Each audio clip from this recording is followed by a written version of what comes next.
Hello everyone, I welcome you again in the Small Steps Explainer series. In this series, we are going to talk about 6th schedule of Indian Constitution. The 6th schedule of Indian Constitution is a very important constitutional steps in safeguarding the rights of tribal communities. If we talk about the significance of the 6th schedule of Constitution, it protects tribal population and provides autonomy to the communities through creation of autonomous development councils.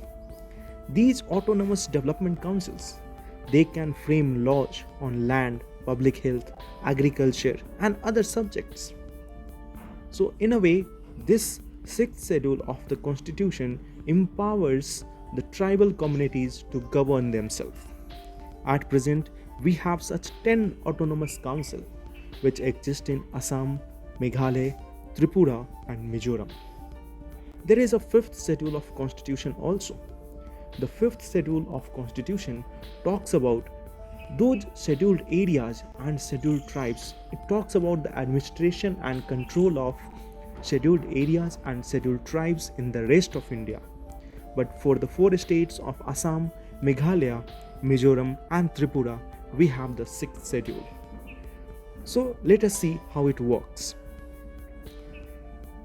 Originally, this 6th schedule was intended for those areas which are dominated by tribal population. More than 90% of the population belong to tribal people, mostly in Assam.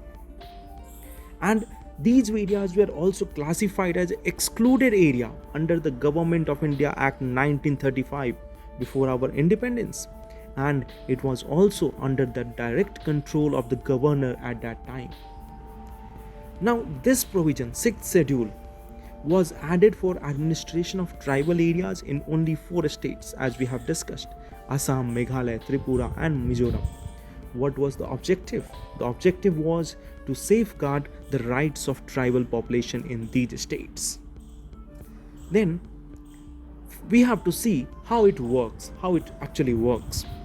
Here, the governor of these states, the 4 states we have discussed, they can organize or reorganize these autonomous districts. These autonomous districts can be organized or reorganized by the governor of those states. And each of these autonomous districts has a district council. It consists of 30 members. Out of those, 4 members are nominated by the governor, whereas 26, they are elected for a tenure of 5 years on the basis of adult franchise. These 4 members, they serve at the pleasure of the governor, whereas these 26, they have a provided tenure of 5 years. They have been provided a tenure of 5 years. These district and regional councils administers the areas under their jurisdiction. And what they actually do? They can make laws on certain specified matters like land, forest, canal water, shifting cultivation, village administration, inheritance of property, marriage and divorce, social customs.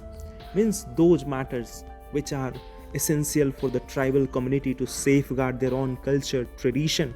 In those matters, the decision can be made by these autonomous councils. At the same time, one thing is very important to know. All these laws, they require the assent of the governor. They can become law only when they have the assent of the governor.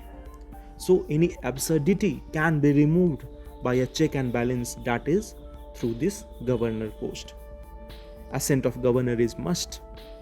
Now these district and regional councils, they can also constitute village councils or courts for trial of suits and cases between the tribes.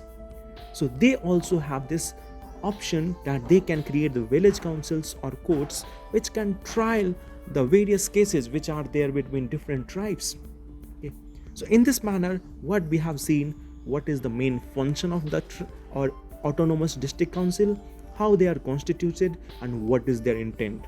We will discuss more of these things in upcoming videos. Thank you everyone.